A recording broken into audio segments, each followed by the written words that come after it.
Kia ora team, this is a quick video to show you how you create a bibliography quickly using the Google Docs research tool.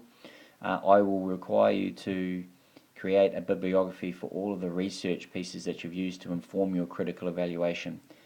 This is also a good habit to get into if you're heading towards university. Okay, as an example of what's already happened, I've opened up an example of task 1.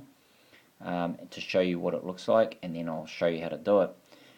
You can see here that if you zero in on this part here, where I've talked about firstly the theory of healthism, you can see that the word healthism has a number 1 after it.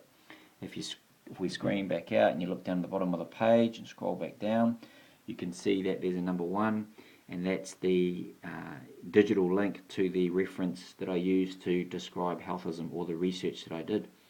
Another example, as you can see, there's number 2. It says Chris Boardman takes a cycling tour of Utrecht.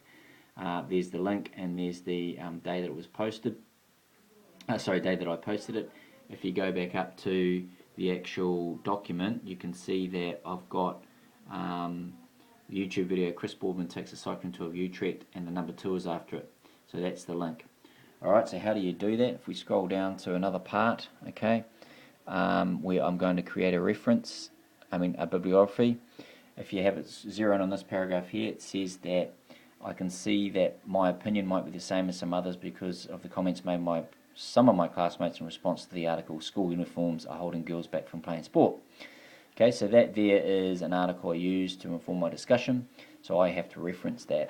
How do I do that? Well, what I do is I first of all copy and paste the title, copy, okay, and then what I do is I make sure my cursor is behind the quote, because that's where the number needs to be.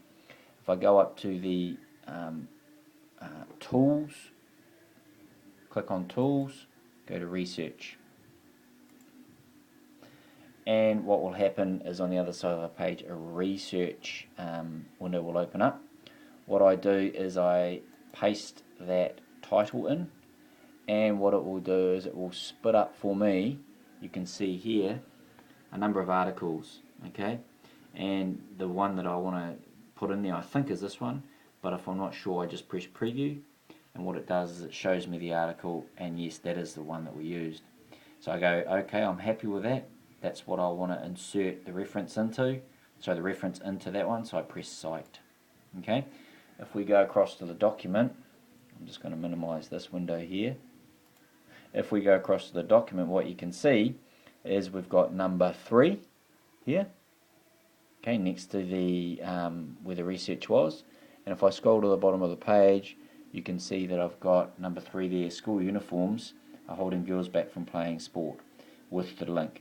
Alright, so that's what you need to do. Alright, the only other thing that you might want to do is, if you've already got a link, what you do is you would find the link in another window and insert the link here, and then it would spit up the reference for you.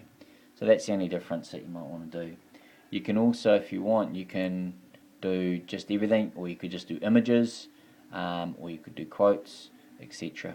Alright, sorry about the shaky video, but that's the best thing I could do, the best way I could do it, and I'll post this, obviously I'll post this on Classroom. Cheers.